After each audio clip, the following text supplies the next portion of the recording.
Hey guys, welcome to the Liberal Hivemind, a channel solely focused on exposing the abundant hypocrisy of the left. Well, we're in the final stretch here, folks. We've been talking about it for a long time. The final plan, the final ploy, the final frontier, the final battle, and the suspense is on. It's gonna be a tough one, but of course you know that the president refuses to give up, and he's not just gonna let go of the reins so easy, and I don't think he should. Practicing his legal right to contest the results, and by virtue, the GOP as well, there's nothing wrong with it. People are criticizing it as undemocratic and this and that and the other, a coup. But really, it's about transparency. It's about giving the American people what they deserve, and that is an audit. That is full transparency of what actually happened in the 2020 election, which the American people have yet to actually receive. It's a very simple request, actually. And the lack of transparency, the shut up and don't ask questions element of it, is probably what's making it so crazy and exacerbating the issue in the first place. You, as an American, have the right to question authority. That's granted to you in the Constitution. You have the right to speak up, you have the right to question, and the president and the GOP have the right to contest, challenge, and raise concern wherever they see fit. It's on the Democrats to prove them wrong. And so here's the thing, folks. There will be a debate and there will be a challenge to the 2020 election come January 6th. The certification process will in fact be delayed. I'd assume maybe a couple days, maybe longer, who knows? But we have a little bit of insight into the actual play here, what they're looking for, and what kind of pressure they're trying to apply in order to, you guessed it, get an audit and potentially even go down the route of 1876. And so it's getting a little bit interesting, a little bit complicated, extremely hard to predict. The conservative prediction would clearly be that it's not going to work and Biden will eventually be inaugurated. But I've seen crazier things and I refuse to give up on a president who has refused to give up for the American people. And so let's give them a fair shot and let's see exactly what they plan on doing on January 6th. So we're going to cover everything. I'm going to update you guys on everything new that's come in relation to contesting the results on January 6th. But before we get into any of it, please make sure to leave a like, a comment, subscribe, share the video as much as possible. We are still shadow banned by the YouTube algorithm, hidden from non-subscribed viewers. And with that out of the way, let's roll the tape. All right, folks, so like I told you, this is the new plan. Now, it's coming from Ted Cruz. You guys know my perspective, and what I will say, just add a little pinch of doubt in his direction. It's possible that Ted is just doing this to save his own behind, because he knows if he goes the Mitt Romney route, he's losing the next Senate race big time. I mean, he almost lost to Beto O'Rourke, for Pete's sakes. But check out what he recently had to say. We're at an extraordinary time in our country's history. We went into this election with the country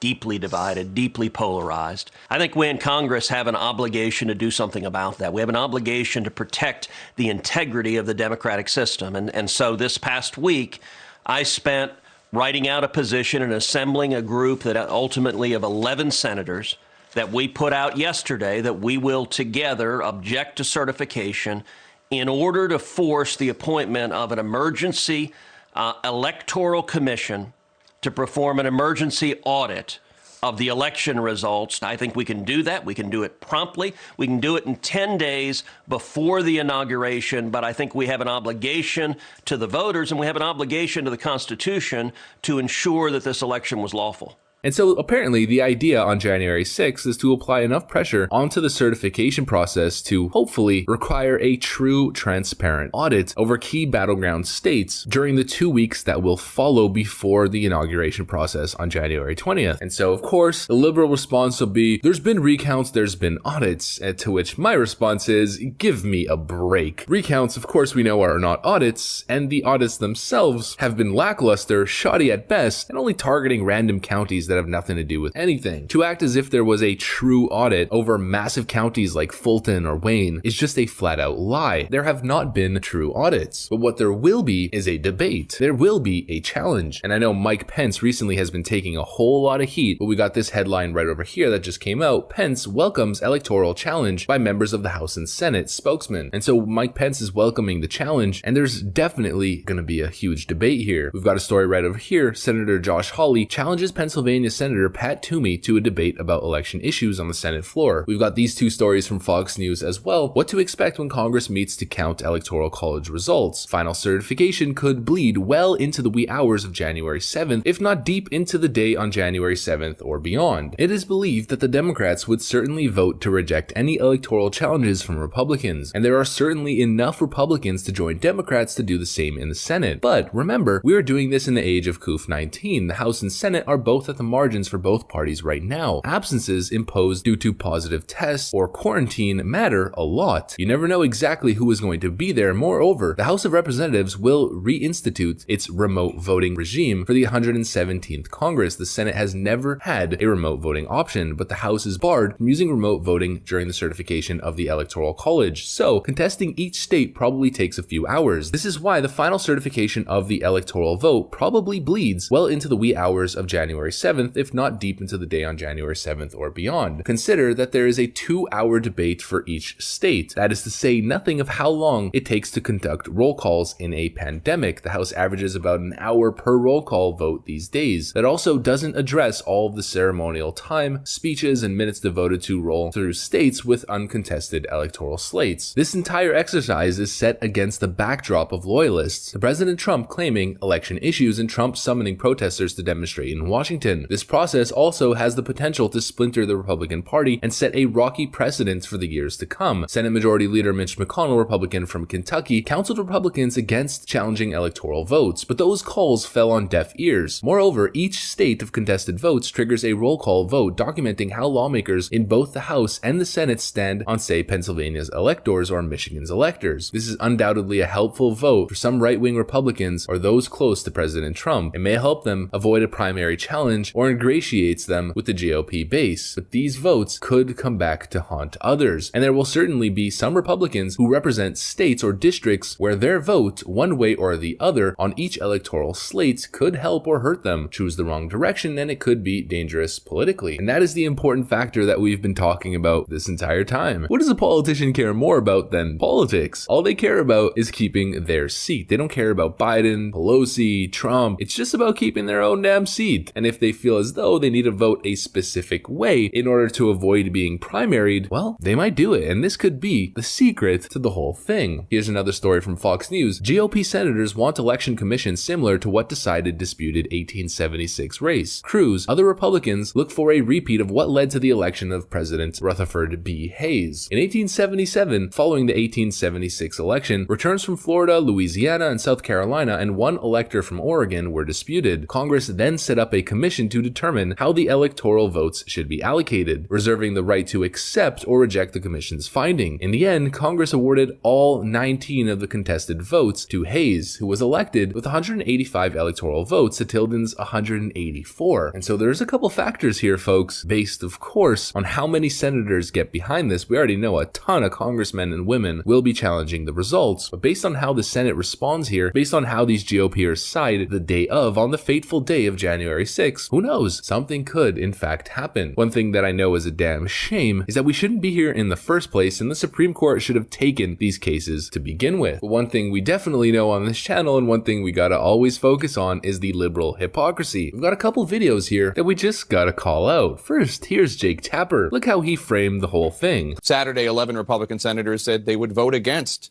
counting electoral votes in Congress next week, calling for a, quote, emergency 10-day audit of election returns, despite there being, despite there being no evidence of widespread voter fraud. The group is following the lead of Senator Josh Hawley, who says he will formally object to Biden's decisive win, despite zero credible evidence that would justify such a move. Zero. Senator Ben Sasse of Nebraska slammed Hawley and other members of the Sedition Caucus, saying, quote, adults don't point a loaded gun at the heart of legitimate self-government. Late Saturday, Senator Mitt Romney said in a blistering statement, quote, I could never have imagined seeing these things in the greatest democracy in the world. Has ambition so eclipsed principle? I want to note that we invited each of the 12 senators involved in plotting this disgraceful effort to come on the show this morning to try to defend and explain their position. Each of them declined or failed to respond. It all recalls what Ulysses S. Grant once wrote in 1861, quote, there are but two parties now, traitors and patriots. How would you describe the parties today? Then we've got Chuck Todd, who says this. You made an allegation that there was widespread fraud. You have failed to offer specific evidence of that widespread fraud, but you're demanding an investigation on the grounds that there are allegations of widespread fraud. So essentially, You're the arsonist here. Essentially, he just called GOPers who plan on contesting the results arsonists. But I find it interesting how Democrats, and even Republicans with Mitt Romney saying it's dangerous for democracy, have the audacity to say this in the current political landscape when we have this from 2000 and 2004. Mr. President, I stand for the purpose of objecting to the counting of the vote from the state of Florida as read. Mr. President, I rise on behalf of the Congressional Black Caucus to object to the 25 electoral votes from Florida. Mr. President, thank you for your inquiry. It is in writing. It is signed by myself on behalf of my diverse constituents and the millions of Americans who have been disenfranchised by Florida's inaccurate vote count. Is the objection signed by a senator? Well, Mr. President, I am objecting to the idea that votes in Florida were not counted. Wow, it seems as though Democrats are absolute hypocrites. Who would have thought they were the undemocratic ones from the start objecting to electoral wins of Republicans? But of course, that's no surprise to anyone, now is it? But that's what I got for you guys on this one. Hopefully you enjoyed it. If you did, please make sure to leave a like, a comment, subscribe, share the video as much as possible. We are still shadow banned by the YouTube algorithm, hidden from non-subscribed viewers. Now I gotta get back to work. There's a whole lot of hypocrisy that must be exposed on a daily basis. I want to thank you guys for watching, and I'll see you on the next one.